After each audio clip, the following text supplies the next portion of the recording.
10,000 years ago, a deadly virus arose in northeastern Africa. The virus spread through the air, attacking the skin cells, bone marrow, spleen, and lymph nodes of its victims. The unlucky infected developed fevers, vomiting, and rashes. 30% of infected people died during the second week of infection. Survivors bore scars and scabs for the rest of their lives. Smallpox had arrived. In 1350 BC, the first smallpox epidemics hit during the Egypt-Hittite War.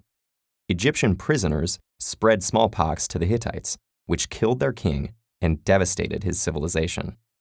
Insidiously, smallpox made its way around the world via Egyptian merchants, then through the Arab world with the Crusades, and all the way to the Americas with the Spanish and Portuguese conquests.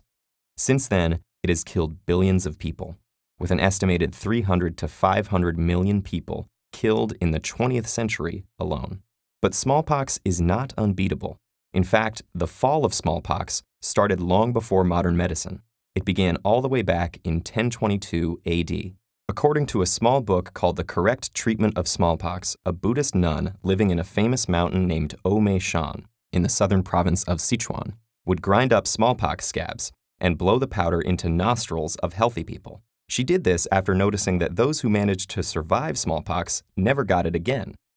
And her treatment worked. The procedure, called variolation, slowly evolved, and by the 1700s, doctors were taking material from sores and putting them into healthy people through 4 or 5 scratches on the arm.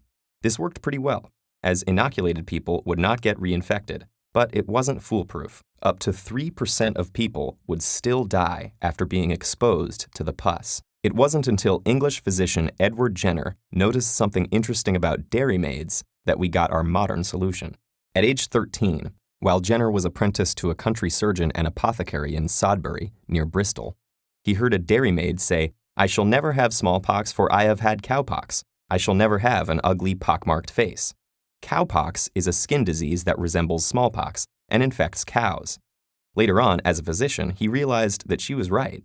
Women who got cowpox didn't develop the deadly smallpox. Smallpox and cowpox viruses are from the same family.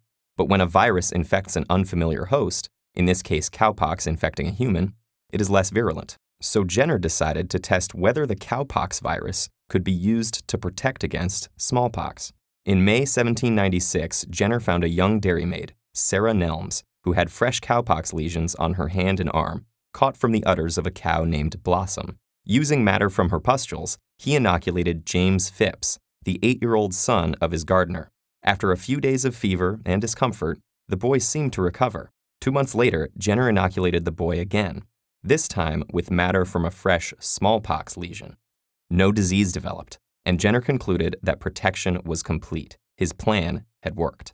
Jenner later used the cowpox virus in several other people and challenged them repeatedly with smallpox, proving that they were immune to the disease. With this procedure, Jenner invented the smallpox vaccination. Unlike variolation, which used actual smallpox virus to try to protect people, vaccination used the far less dangerous cowpox virus. The medical establishment, cautious then as now, deliberated at length over his findings before accepting them. But eventually, vaccination was gradually accepted, and variolation became prohibited in England in 1840.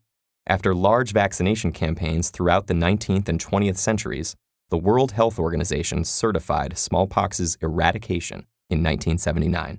Jenner is forever remembered as the father of immunology. But let's not forget the Buddhist nun, dairymaid Sarah Nelms, and James Phipps, all heroes in this great adventure of vaccination, who helped eradicate smallpox.